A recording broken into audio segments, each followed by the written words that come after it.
everybody. This happens to be one of our 408 Windsor Strokers, carbureted edition. This one is not being dynoed, but I want to fire this up and let you hear what it sounds like. This one is a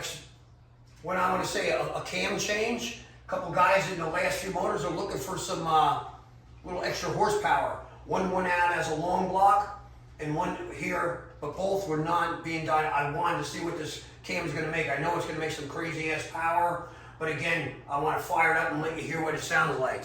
This is one of my new camshafts for this motor. Kick ass.